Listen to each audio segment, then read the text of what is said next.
사도행전 8장 26절부터 오늘 조금 긴데요. 40절까지 제가 한 절 읽고 여러분이 한 절 읽고 교독하도록 하겠습니다. 제가 가진 성경은 신약성경 200페이지입니다.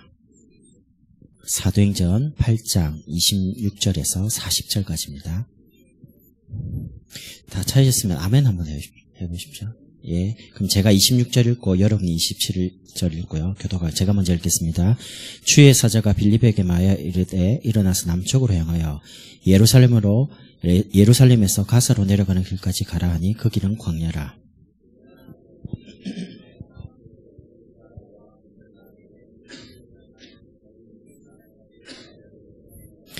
돌아가는데 수레를 타고 선지자 이사야의 글을 읽더라. 빌립이 달려가서 선지자 이사야의 글을 읽는 것을 듣고 말하되 읽는 것을 깨닫느냐.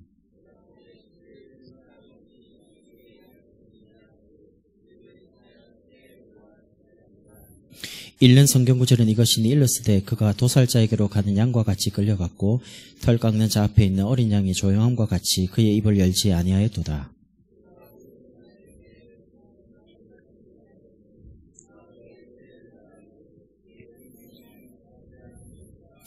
그 내시가 빌립에게 말하되 청컨대 내가 묻노니 선지자가 이 말하는 것이 누구를 가리킴이냐, 자기를 가리킴이냐, 타인을 가리킴이냐. 길 가다가 물 있는 곳에 이르러 그 내시가 말하되 보라 물이 있으니 내가 세례를 받음에 무슨 거리낌이 있느냐.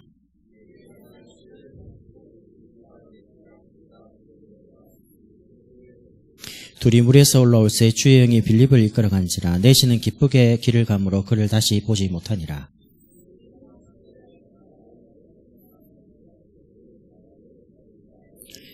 아멘.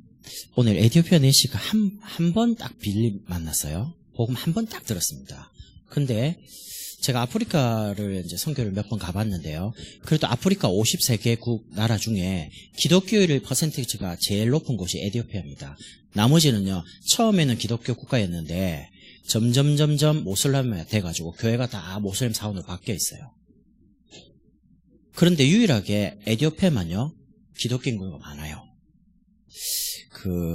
여러분, 저는 분명히 생각할 때 이 에티오피아 내시가 그냥 간다게 국고를 맡은 지금 말하면 재정을 담당하는요 아주 엘리트입니다. 전문인입니다. 그리고 위치 자체가 굉장히 영향을 줄 수 있는 위치에 있는 사람이었습니다. 복음 받고 돌아가서 분명히 복음을 전달했겠죠. 그 영향이 굉장히 크다고 봅니다. 지금 레드 페스티벌을 지금 준비하시잖아요.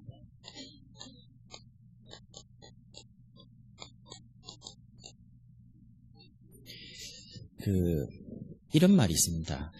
챔피언은 링 위에서 결정되는 게 아니고 다만 링 위에서 인정받을 뿐이다. 이런 좋은 말은 좀 적으세요. 제 말이 아닙니다. 링에 올라가서 막 KO시켜가지고 챔피언 된 게 아니고요. 링 밖에서 챔피언 될 만큼 땀, 수고를 그만큼 단지 올라가서 KO라는 걸 가지고요. 상대방을 넘어뜨렸을 뿐입니다. 그냥 인정받는 거죠. 챔피언. 벨트 맺고요. 올린 겁니다.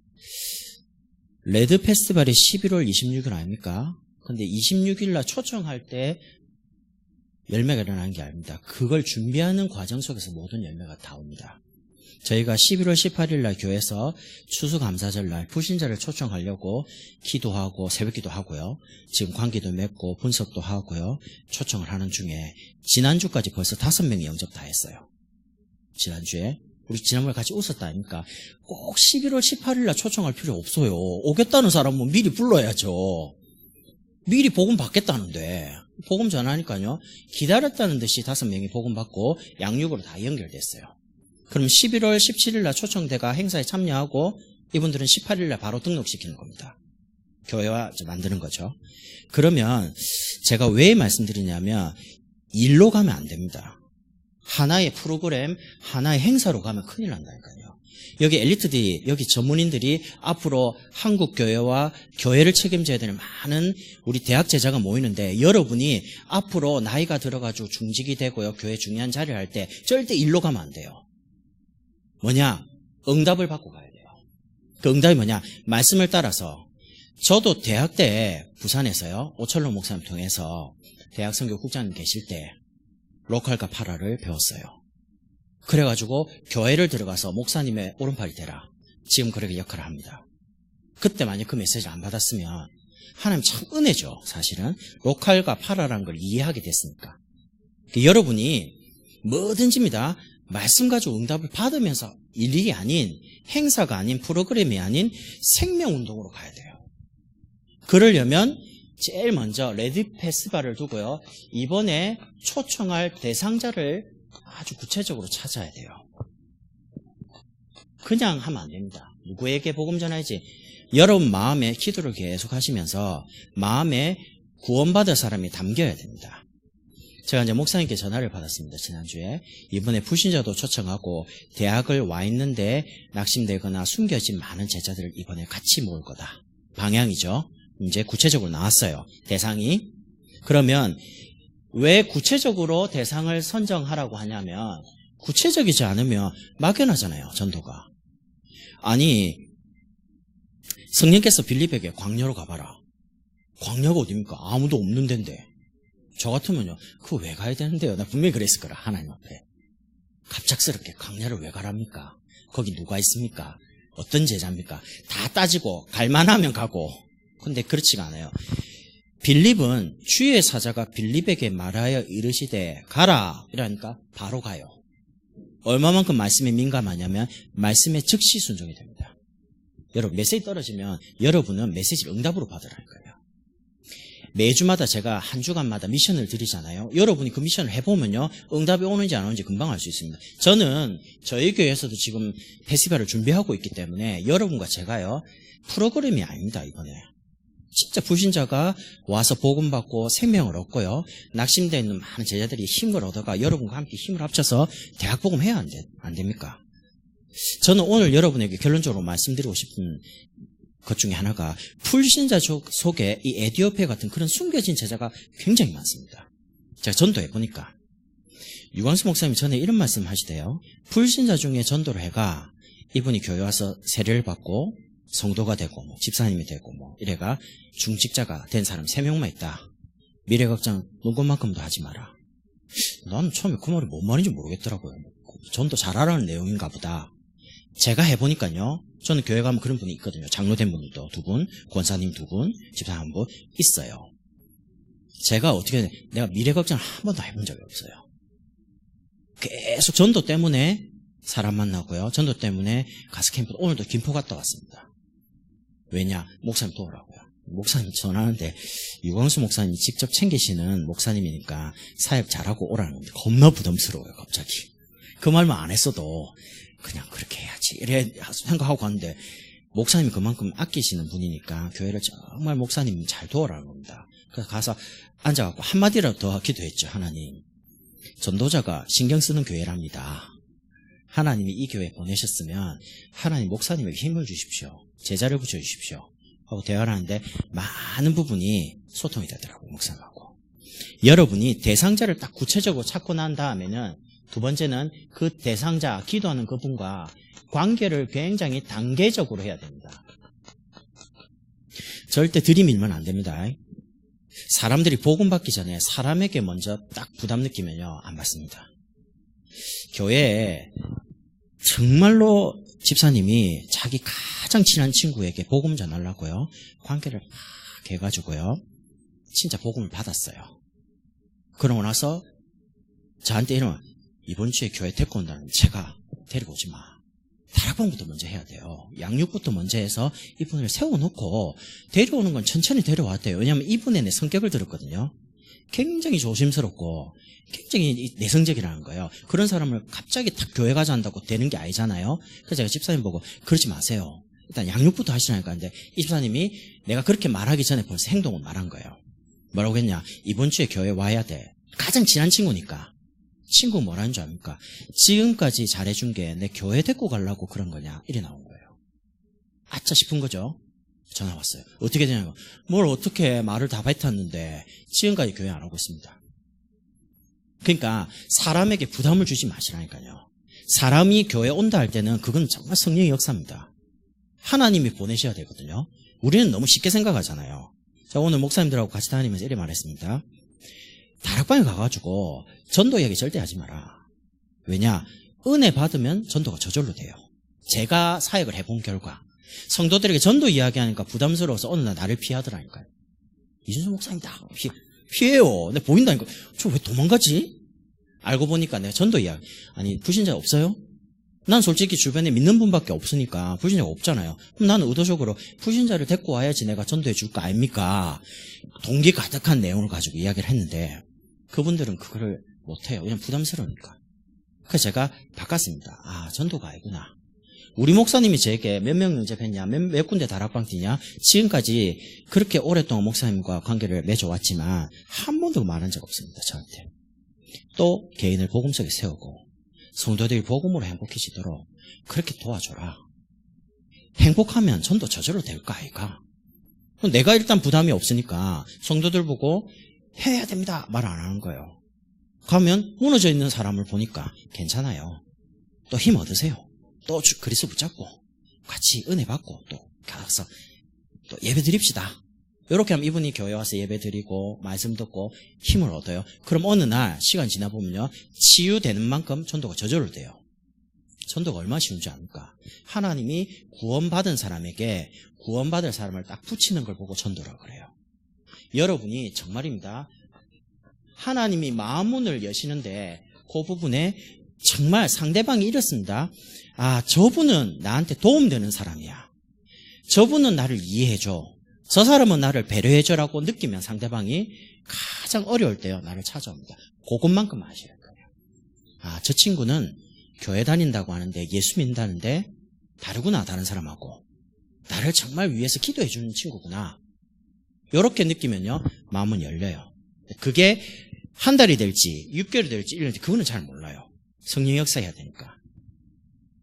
그러면 마음문이 열리는 관계를 계속 하시다 보면 그분의 상황에 대해서 듣습니다. 그럼 이제 분석을 하시는 거죠. 어떻게 분석하시냐? 굉장히 사실적으로, 사실적이란 말은 영적인 부분을 잘 보시고 분석하는 겁니다. 저는 제가 목사 아닙니까? 제가 현장에서 참 실수를 많이 했어요. 이제 잘 몰라가지고. 그래서 제가 이제 이렇게 깨닫습니다.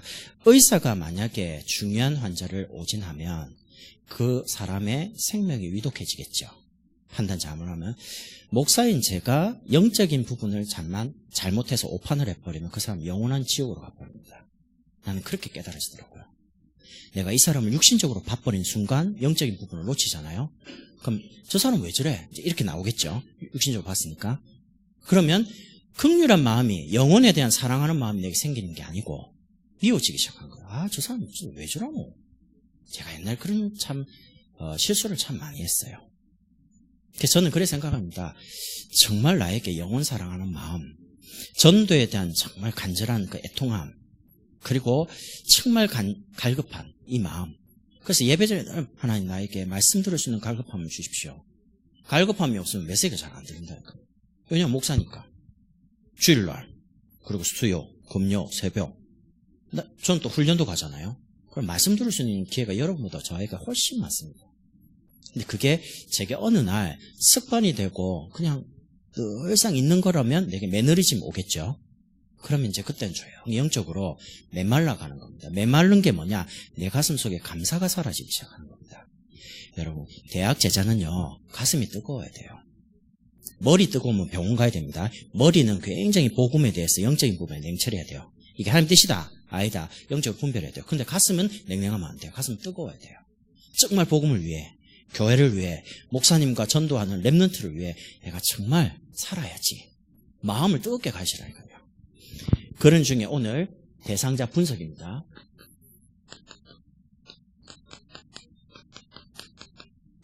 굉장히 사실적으로 여러분 영적으로 분석하시는데 아셔야 될 게 불신자들의 인생에 대한 이력서, 이렇게 인생이 갑니다. 예외가 없습니다. 성공한 불신자, 전문인, 산업인, 대단한 사람 한 명도 예외 없이 이 이력서로 갑니다. 이 스펙으로. 뭐냐? 태어날 때부터요, 출생부터 창세기 3장 가운데 출생합니다. 창세기 3장 가운데 출생한단 말은 하나님을 모르는 채로 영적 문제를 가지고 합니다. 근데 우리는 이렇게 생각하잖아요. 영적 문제를 가지고 창세기 3장에 출생한 사람은 다 저주받고 가난하고 실패한 줄 아닙니다. 그 중에 규모가 있고요. 정말 노력한 사람 성공된 자리에 올라갑니다. 지금 복음 없이 성공한 사람 많잖아요. 그 성공이 아닌데 아주 대단하게 공부해가지고 막 1등 해가지고 뭐 서울대 나오고 뭐 하버드 가가 한국에 돌아와가지고 지금 국회의원들을 대부분이 박사입니다. 뭐 정치학 박사, 뭐 교육학 박사, 뭐 다 박사님들입니다. 근데 엄청나게 똑똑한데 나라는 왜 이렇습니까? 박사들인데. 그러니까 영적 문제를 진짜 알면요. 저 사람이 왜 저렇게 말할까? 저렇게 왜 알코올 중독인 사람 보고 술 끊으라 말이 됩니까? 중독인데. 아니 정신 문제가 와갖고 막 이제 자기도 뭔지를 모르고 인지가 안 되는 사람에게 저 사람 왜 저렇게 말합니까? 말할 수가 없어요. 그럼 영적 문제라니까. 불신자들이 하나님 모르니까 뭘 못하겠습니까? 요런 출생 가운데요. 하나님을 모르니까 불신한 가운데서 자라갑니다. 영유치 시절을 보내요. 그러면 영유치 때 언어를 배우기 시작하면서 하나님 모르는 지식이 살살 들어갑니다. 이번에 화성에서 유치원 사건 터졌죠. 국가에서 돈 지원받아갖고 정말 아이들에게 제대로 교육하고 해야 되는데 그걸 뭐 원장님이 다 해가 어떤 분은 자살해 죽고요. 너무 부담이 커가지고 어쩔 수가 없어요. 왜냐? 아이들을 정말 사랑해서 교육하면 진짜 감사한 일인데 복음 없으면 사명이란 게 없기 때문에 남겨야 돼요. 어쩔 수가 없어요. 그 아이들에게 굉장히 세상에 성공하는 엘리트 교육을 나이가 3살, 4살밖에 안 된 애를 영어 유치원 보내가지고 뭐 영어로 한 달에 100만 원씩 들여가지고 ABCD 가르치고 뭐 노래하고요. 저는 아찔한 거 있죠. 똑똑한 인물은 되겠죠. 많이 배웠으니까. 근데 이게 복합적으로 나중에 쭉 지나가면요. 굉장히 심각한 문제가 와요. 그래서 정말 하나님 모르는 지식이 계속 각인되고 뿌리 내리기 시작합니다. 이래가지고 이 속에 기초가 쌓입니다. 언제요? 유초등부 시절이에요. 기초라는 거는 학교 가서 이제 정식적으로 이제 지식을 체계적으로 배워요. 하나님 없는 지식을 체계적으로. 본부에 마음빛가루를이라는 이제 유광수 목사님 메시지를 직접 받아가지고 움직이는 팀들이 있습니다. 어린이집 원장님하고 교사, 여러분들이 지난주에 저희 교회 이제 모셔놓고 프로그램이 뭔지 우리가 이제 현장에 상담 쪽 가지고 전도하니까 내가 이제 가만히 들어보니까요. 정말 내용이 복음적이라요. 유 목사님께서 메시지했던 많은 내용을 가지고 현장의 원장님과 이 교사분들이 교구를 딱 복음적으로 막 호흡 기도까지 만들어가지고 현장에 막 접목하기 시작하더라고요.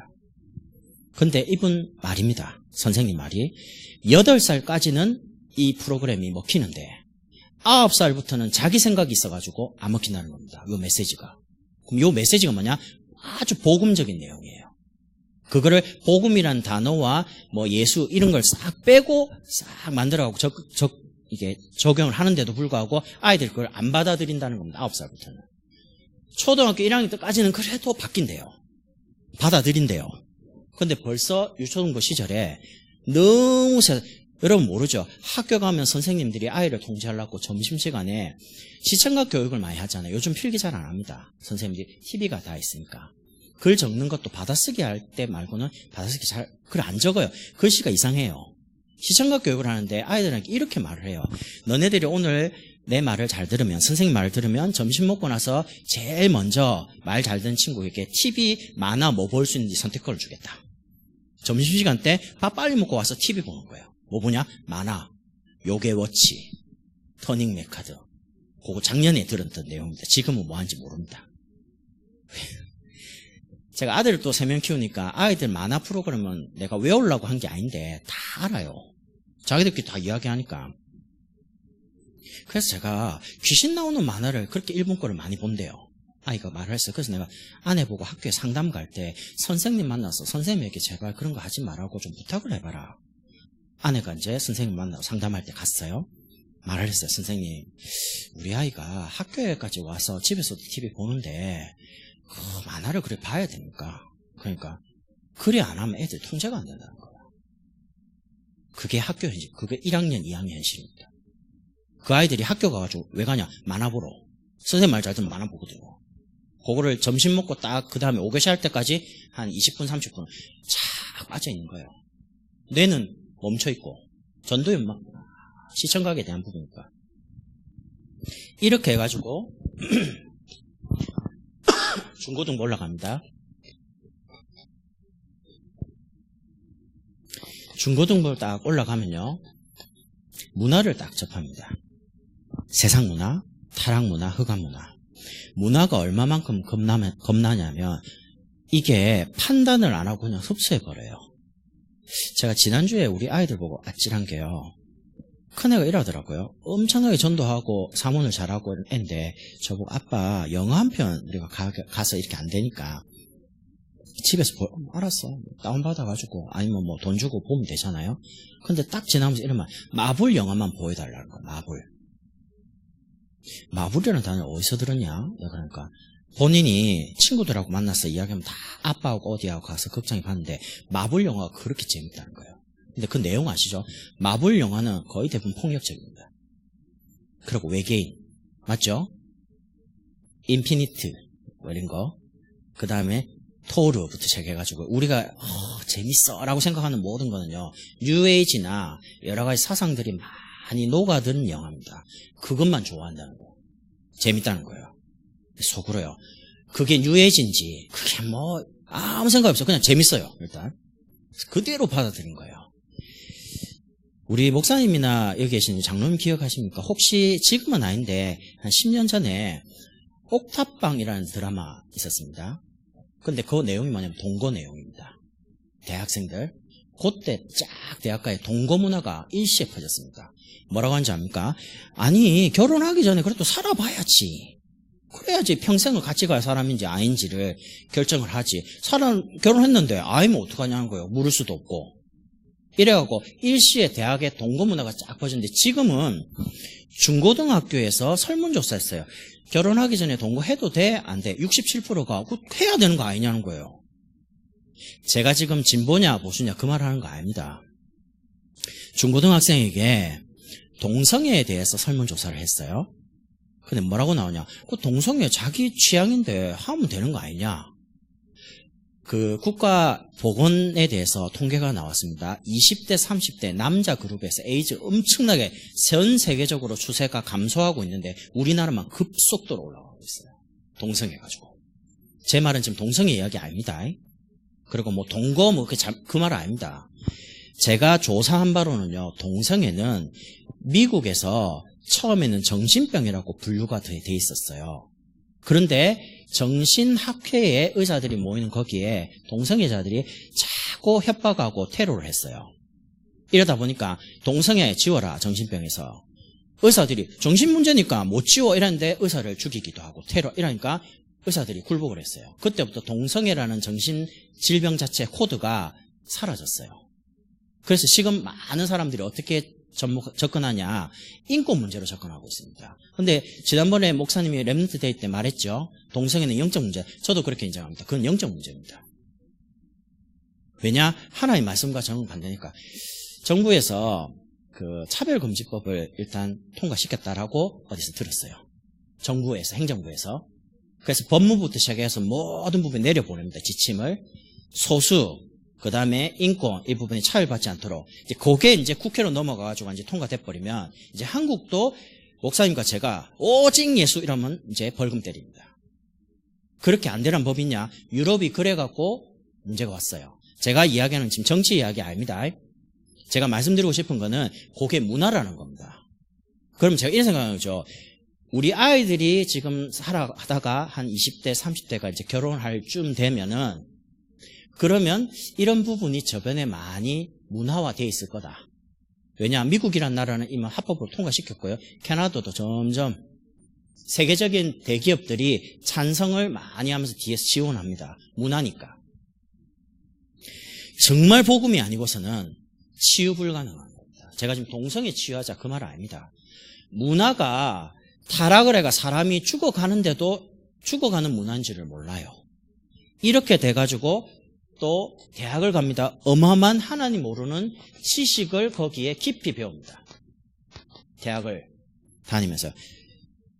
그러니까 다른 것을 일단 받아들이지 않아요.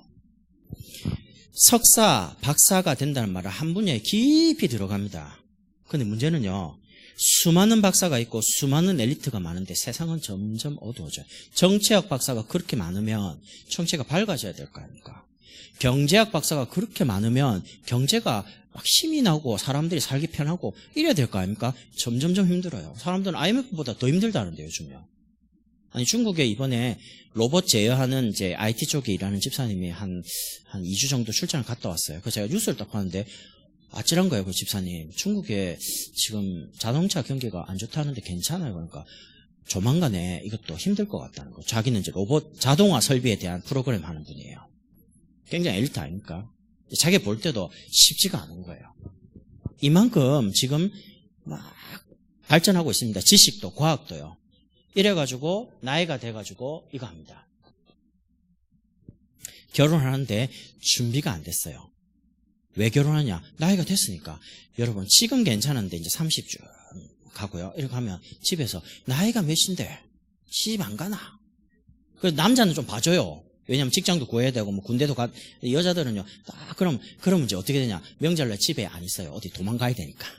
저 여행 가든지 어디 친구하고 놀러 가든지. 그런 게 이제 계속. 제 여동생이 지금 39이거든요. 저보고 그래요. 나는 독신 아니다. 알고 있다. 내가 이러거든요. 근데 왜 결혼이 이렇게 어렵냐는 거야. 기다려라. 하나님 좋은 사람 붙여준다. 내보고 진짜냐는 거예요. 목사가 거짓말하는 거 봤나? 내가 그랬거든요. 그래서 주님, 그래도 나이가 39인데 하나님이 책임져 줘야 될 거 아닙니까? 그래도 복음 안에 있는데. 신기한 건요, 제가 가족이라 그런 게 아니고 여동생을 돕고 기도를 많이 하잖아요. 가족이니까 하나님이 기도한 대로 싹 인도해요. 말씀의 자리에서 하나님이 기능도 주시고요, 교회 속에 쓰임받기도 하고요, 이렇게 다 인도해요. 근데 인도하신 하나님이 남자친구는, 결혼할 배우자는 인도를 안 하겠습니까? 난 결혼은 예외, 그런 조항이 없거든요. 기도에 대한 거는. 그러니까 걱정하지 마세요. 여러분이 아이고 때가 되면, 하나님은 아담에게 이렇게 말했습니다. 남자가 혼자 지내는 게, 그러니까 혼자 사는 게 아니에요. 그래서 하와를 만들어 아담에게 붙여줬다 아닙니까? 절대 혼자 사는 건 하나님 뜻이 아닙니다. 그래서 뭐 결혼에 대한 일찌감치 부담을 버리시고요. 여러분 뭐 하면 되냐? 나는 정말 복음과 전도와 렘넌트 위에 교회를 살겠다 마음먹으면 이런 사람 옵니다. 정말 복음을 사랑하고 교회를 함께, 그리고 정말 전도하면서 후대 키울 수 있는 좋은 아굴라 같은 사람이 딱 붙어요. 아멘. 그래도 그렇지, 내가 연애를 해야지 대학에 가가지고 사귈 건 사귀고 다 해야지. 저도 연애 결혼 안 했습니다. 제가 약간 불안할 때가 있었어요. 나이는 들어가는데 교회만 있어갖고 되겠나? 그래도 어디 가서 만나야 안 되나? 그래서 제가 이렇게, 하나님 모르겠습니다. 뭐 바울의 은사면 혼자 목회해야 되겠지만은 하나님 뜻이 그거는 아니라고 생각하니까 하나 확신이 있었어요. 복음 안에는 모든 것 다 있다. 그 모든 것 안에는 안에도 있다. 나는 그렇게 확신했어요. 하나님 붙여주시더라고. 안에 있다고 말했거든요. 하나님 복음 안에는 안에도 있지 않습니까? 난 믿습니다. 아멘 했더니 하나님 딱 때가 되니까 붙여주는 거예요. 대학 때 내가 누구랑 사귀지? 이랬는데 신경 쓰지 마세요. 전도에 신경 쓰라니까. 하나님이 정말로 기뻐하는 거 신경 쓰면 여러분의 배우자, 아니 브리스길라 아울러 같은 사람 돼야 될 거 아닙니까? 함께 복음을 위해, 교회를 위해, 전도를 위해, 렘넌트 위해 이렇게 살아야 될 거 아닙니까? 그리고 여러분이 가진 이만대학, 여러분 때 되겠어요? 내가 하다가 못하면 우리 아이가 하고, 이만대학 복음화, 우리 아이가 못하면 그 다음 아이가 하고, 이래갖고 하는 겁니다. 세계복음화를 우리 안에 어떻게 다 끝냅니까? 우리가 이 언약을 전달하면 우리 후대들이 일어나갖고 이제 렘넌트로 서밋이 돼가지고 응답을 받고 해라 어느 되는 거예요. 그런 희망이 있어야죠.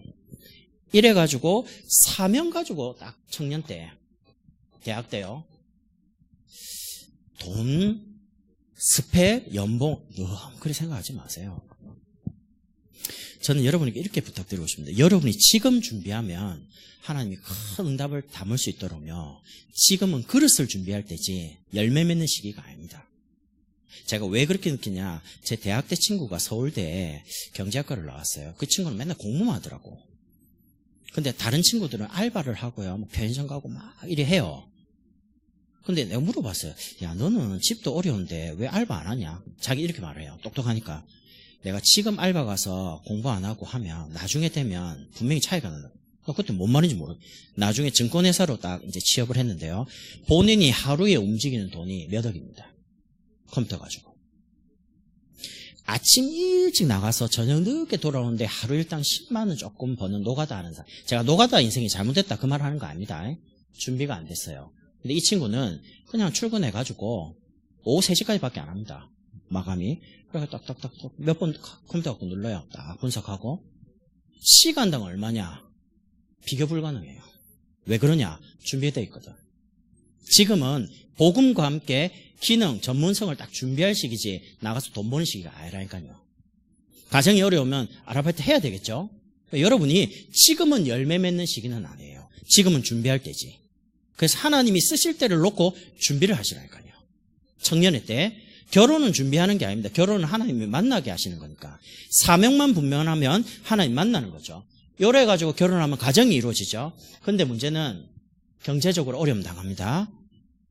나이가 이제 좀 들면 건강에도 문제 옵니다. 한 30대, 40대 이제 작년 되겠죠. 20대 때는 그냥요, 아무 돌도 씹어도 소화가 되는 것 같아요.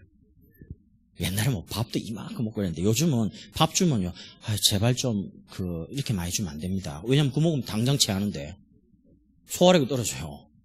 제가 가만히 교회분 보니까 권사님이 이렇게 말씀해요. 70대 된 건. 목사님은 모를 거예요. 그럼 뭘요? 그러니까 옛날에는 시간이 좀 빨리 가면 좋겠다 생각해서 그렇게 생각했대요. 그럼 20대는 20km로 가고 차처럼 30대는 30km 가고 본 70대인데 이제 곧 있으면 80대예요. 시속 80km 가는 것 같다는 겁니다. 그래서 제가 지금은 권사님 말이 이해된다는 거예요. 제가 그러니까 웃더라고요. 이제 철 들었다는 거예요. 저보고. 제가 권사님을 정말 30대 딱 초반에 만났는데 권사님이 그때 진짜 교회를 많이 했잖아요. 지금 허리 아프다 그러고요. 팔 아프다 그러고 이제 일을 못 하세요. 이제 나이가 들어가니까. 보면서 젊었을 때 중직자가 돼요. 젊어서. 나이 들어서 중직자 되지 말고 여러분이 딱 나중에 이제 준비해가지고요. 결혼하고 되면 목사님 찾아가요. 목사님 저를 권사로 시켜주십시오. 목사님 저를 안수집사 시켜주십시오. 해가지고 교회 들어가서 목사님을 도와요. 그리고 목사님과 함께 전도운동하면서 랩런트를 키워요. 지금도 물론 교사하면서 되지만 그때는 직접 경제해가지고 가정이라는 안정된 배경을 가지고 본격적으로 랩런트를 키워요. 이렇게 해서 진짜 교회가 지역 살리고 불신자 살리는 전도운동 할 수 있도록 목사님 뒤에서 밀어요. 그래가지고 나이가 좀 되고 하나님 경제적인 바탕을 주시면 장로돼가지고 본격적으로 헌신하는 겁니다. 몰몬교나 이단들은요 20대 초반에 벌써 장로되고 전 세계로 보냅니다. 그분들의 꿈이 있습니다. 내가 선교를 한번 갔다 와서 이렇게 생각합니다. 해외 나가는 게 그분들의 꿈이에요. 그러니까 길 다니다 보면 하얀색 옷에 넥타이 메고 다니는 사람들이 몰몬교 선교사들입니다. 우리말로 말하면 되게 젊죠. 영어 공부 가르쳐준다 그러고요. 이 사람들이 전부 다 장로들입니다. 그러니까 나는 뭐 나이가 어린데 안 얼어요. 여러분 절대 여러분 자신을 볼 때 그렇게 말할 필요 없어요. 여러분은 하나님 지금 복음 안에서 잘 준비하고 계시기 때문에 여러분이 진짜 제대로 준비를 하시라니까요. 건강이나 경제나 정신없이 바쁘게 일상생활을 지나가면요 이렇게 생각해야 돼요. 내가 벌써 3학년인가? 그럼 남자들은 그런 생각이 딱 들 때 두 가지 선택을 합니다. 군대로 막 가든지 아니면 휴학을 하든지 아니면 여자는 선택권이 없어요. 내가 벌써 이러면 휴학을 해야 돼요. 아니면 시집을 가야 되는데 나이가 너무 어리기 때문에 보통 시집을 그렇게 일찍 안 가잖아요. 또 간다라고는 배우자 있어도 부모님이 아니 뭐 그렇게 일찍 시집을 가려고 그러냐 하면서 반대를 합니다. 그러니까 안 가니까 여러분이 지금 딱 준비해야 됩니다. 불신자들이 이렇게 살다가요 어느 날 자녀를 놓고 나이는 들었는데 어떻게 되냐? 불안한 거예요. 노년이. 6.25 세대를 거쳤던 베이비붐 세대가 고령화 사회가 됐습니다. 우리나라가 전 세계 중에 190 몇입니다. 출산율. 우리보다 뒤처진 나라가 몰디브하고 다른 나라 출산율이 그만큼 떨어져요. 안 낳아요, 아기를. 제가 안 분도 우리가 행복하게 살지 뭐 때문에 애기 낳아가지고 막 애기 키우고 막 힘들고 이렇게 고통당해. 그냥 우리끼리 즐기면서 살자. 애를 안 낳는 추세예요. 그러면 어떤 문제가 오냐면 노동을 할 수 있는 인구가 줄어들잖아요. 그러면 몇 년이 지나 보면 한국이라는 이름 나라 자체가 없어져요. 국가에서 지금 고민이 많죠.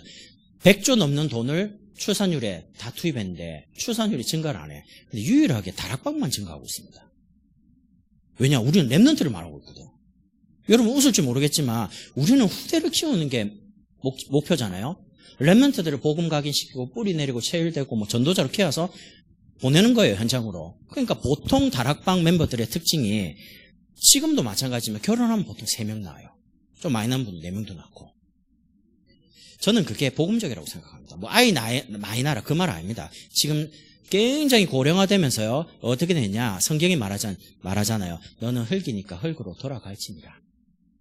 인생이 이렇게 태어나서 가는데 미래가 불안해요. 아무것도 준비 안 되고 어디로 가면 줄 압니까? 요양원으로 다 보내져요. 돈 많은 사람은 좀 이름 있는 요양원, 삼성이나 이런 데 가고요. 돈이 없는 분은 길거리에 많이 보시죠. 그 하루 종일 리어카 몰고 다니면서 종이 주어요. 그러면 가서 팔면 얼마 버냐? 2,000원 법니다. 하루 종일 하면. 그런 인생이 돼버린 거예요. 왜냐하면 그런 사람이 그럼 처음부터 그렇게 살았냐? 아닙니다. 정말 열심히 살았을 거거든요. 최선을 다해서 돈, 가족을 위해서. 문제는 인생에 아무 준비가 안 이렇게 이제 가는 겁니다. 이러다가 어느 날 죽음을 맞이해요. 그래서